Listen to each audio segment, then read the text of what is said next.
What's up, guys? I'm 𝗕𝗘𝗘𝗥𝗦. This is Ryan Leavitt. He just got a top 10 finish in his 360 Nationals prelim. This is always race day, and this is Infield Beers. Ryan, the new version of Infield Beers. I can't go anywhere, and I can't have someone push me. Maybe one of these nights we'll have Josh follow along the wheelchair and just do one on the pavement just for fun. Yeah. Before it gets too busy. But he ran top 10 tonight in this throwback paint scheme to a two-time 360 Nationals winner in your grandpa, Eddie Leavitt. What inspired the paint scheme? I mean, obviously him, but what's it mean to be able to have such a good night in a car that looks this cool? Oh, I mean, it means a ton to us, you know. We drew terrible. We're back here as far back as you can go. I think it's the second to last pill you got? Yeah, second to last. I mean, we were on the last group on the track, and, you know, I was so worried about it going into it, and we've just qualified terrible all year. And, you know, I wanted to really do good in my grandpa's car 50 years ago. He won the 410 Nationals. So I'm like, we got to do good for him. And yeah. I said 360 at the start of the video. That's on me. So if you saw that, pretend you didn't. I won't go back and edit it. So yeah, I mean, you know, we had such high hopes, and then when we got the draw, it was just like, you know, a kick in the teeth. And you know, actually Dennis Gainey told me I might as well just go over and print some vinyl and make some money over there rather than, you know, continue. So shout out to Gainey. We proved you wrong. But yeah, so, you know, it means a ton for us to run top 10. We've never had good luck at the Nationals. It doesn't matter. Like, the one year we qualified really good. I was passing for the transfer off turn 4. Car squeezed us, broke a Jacob's ladder, like, had to run the B, and, you know, so yeah, we hopefully maybe lock in, maybe beginning of the B, but yeah, it means a lot for us. You know, I want to give a shout out to John Rickey. He's the car owner from 50 years ago.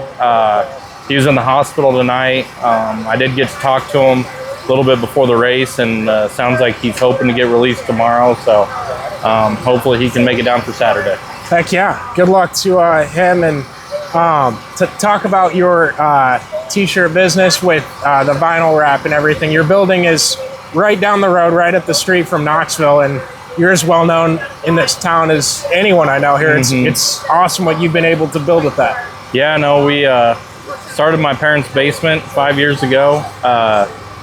Yeah, I mean, it was just a little tuck under garage, started a vinyl business, and, you know, kind of just kept growing from there. We started renting this property off of the fairgrounds here, and, you know, we started off with about 2,500 square foot. Now we're up to 7,500 square foot. So, yeah, it's working out great. We do, I mean, I don't even know how many cars that we do work for here in the infield and all over the country every year. And then on top of that, like, the racing is just a small portion of our business. You know, we are sending stuff all over the country every year. So it's kind of crazy where it started and where it's at now. But yeah, I hope to keep growing it, and hopefully here in the next couple of years, it'll be really good. What's the craziest thing you've had happen owning the business? Probably the craziest thing was we got a phone call from the San Jose Sharks, you know, out in California. Yeah. And they built a new stadium, or were moving to a new stadium, and we got to do the grand opening t-shirts for the stadium, and then, you know, a bunch of merchandise. It was like over 10,000 shirts that you wouldn't think that we would ever get that kind of business from Knoxville, Iowa. But yeah, it was. Did you ask how they found you? Yeah, and it was just word of mouth. Okay. You know, it's just we did a bunch of stuff for the Iowa Wild, and so kind of came from the Iowa Wild to San Jose, California, and yeah, it was insane because we're, you know, putting all these boxes on pallets and sending them to California. I never thought we'd be doing that, but yeah, that was pretty crazy. That's so cool. Next thing, how long have you been racing here? Here in Knoxville? Yeah. I won 8 years, I think. I think this is my 8th season here in Knoxville. And then how many, did you start at the 305s, or did you just straight into 360? Yep, so I started in the pro sprints here in Knoxville. You know, I raced go-karts, micro sprints, everything. My parents told me when I was 18 that, you know, they were kind of done paying for sprint cars. I had to figure it out on my own. And so I took a leap and I called some friends and stuff, and we got a ride at the Chili Bowl. So then got a ride in a sprint car from going to the Chili Bowl and raced for 𝗕𝗘𝗙𝗥𝗥 down. You got a ride in a sprint car from going to the Chili Bowl? Yep. Now, was it from how you did in the Chili Bowl, or was it from being there and introducing yourself to somebody? Just introducing myself. Okay, all right. You know, the Leavitt last name helps us a lot. Yeah. So, you know, just guys seeing us, and guy came down, offered me a ride in a 360. So went down. My first race was at 𝗕𝗘𝗘𝗥𝗦 Speedway in the 360. Ran that for about a season. Oh, are you a tire tracks around the infield line guy? Tractor tires. I said tire tracks. I don't know what I'm thinking. This is, I swear to God, my second beer of the night. I swear. Are you a tractor tires guy on the inside line? And down at Lucas Oil? Yeah. Do you like the tractor tires or not? Yeah. I don't like it because I feel like you're shifting out of bounds in a line that's uneven. Yeah. But I also don't have the answer on what to put there instead. Sorry to cut you off. No, you're good. Go ahead. No, yeah, so we started off down there. I got fired. I think I ran 9 or 10 shows for them, and I think I got fired 8 times. So, yeah, but it was fun. 𝗕𝗘𝗙𝗥𝗥𝗥's an awesome guy, and Randy Martin and some other guys called up here and said that I made the car look good. So some people from around here, Stephen Helen Wares and Randy Knoxville kind of helped me build a pro sprint team to start racing here, and we won our second race. We ever raced here, and kind of kept building the team up to, you know, get to the 360 class. So heck yeah. And what I'm leading into with all this is, how hard is it to get good here? Oh, because I've seen so many try, and I've seen more than you can count never, you know, even make the ground step of improvement, let alone get where you can top 10 on your 360 prelim night, or where you can have just a decent night at the 360 Nationals. And you're here right now for the next 48 hours.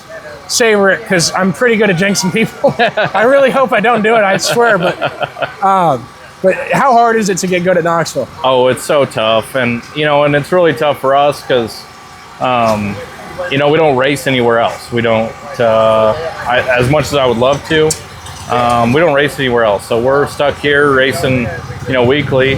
I shouldn't say stuck here. It's the best place to race in the world. But, you know, we don't get to get out and race as many races as all these other guys. You know, I'm sitting here and, you know, in the feature, I'm racing against full-time professionals, and they've raced, you know, 40, 50 times, maybe more than that. And I'm on like race 14, you know, like, so, you know, it takes us a lot longer to get better than all these other guys. You know, they get a lot more experience. So racing here, it's so tough. And I mean, if I was racing weekly anywhere else, I wouldn't be as good as I am as racing here. So, yeah, I wouldn't trade it. Wish we could race some more and get out there and, you know, maybe do some 410 stuff. But, yeah, it's so tough here, especially parking on the backstretch of 360 Nationals. You got Larson, McFadden, all these guys right in front of you. You know, it's tell me about that. You roll in, so you get the shit 𝗕𝗘𝗙𝗥𝗥 over there. Yep. And Connor, you can pan over there if you want, and then you eventually park. When did you figure out that you were spots behind Kerry Madsen, Kyle Larson, and James McFadden? I don't think Larson's won a 360 Nationals. The other two have, and Larson's won a 410 show. But clearly, it was not going to be a downhill night from the start. Yeah, no, yeah, it was going to be, I mean, I really thought we were screwed. You know, we've been back here before. I think 2 years ago, we were in this same spot, and, you know, it just kills you. You know, how bad was it then? It was really bad. I mean, I think I think we did make no, I don't even think we made the top 30, you know, in qualifying. I think we were outside the invert, and I mean, we were just screwed, you know. And then we're sitting here parked on the backstretch for Saturday night. And some people will tell me it gets overplayed, and you can have whatever Tasker Phillips year that he went out last and got third, and say like it's only their fault. But when 17 people are back here and they're all more capable of the spots that they got, more than capable of getting faster than that.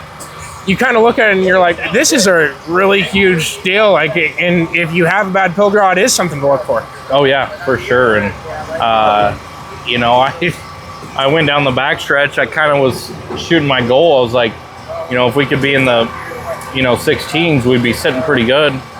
And I saw my lap time was like a 16.6, and I was like, is this somebody, like, I almost thought the scoreboard was wrong, or, you know, someone else came around behind you. I was like, what the heck? And you know, and then I came in and Wade Unger was at the scales, and I was like, did we do good? And he's like, car looks great. I'm like, no, did we qualify good? And he's like, I don't know. So yeah, it was a long drive over here to find out if it was our 16.6 or not. So yeah, I mean, it was a great lap for us, especially we've been getting hard charger here multiple times this year. Our car's been awesome.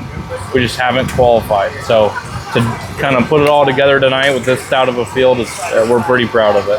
All right, you guys let us know if you enjoyed this. If you really want, I can get Josh to push me in a wheelchair, but I think we'll be all right with just having beers with the guys in the pits. So I appreciate y'all. This has been Infield Beers. This is Ryan Leavitt. Thank you for joining us. I appreciate Thanks it, brother. for having me. And we will see you guys tomorrow night on night 2 of the 360 Nationals. It's been always race day.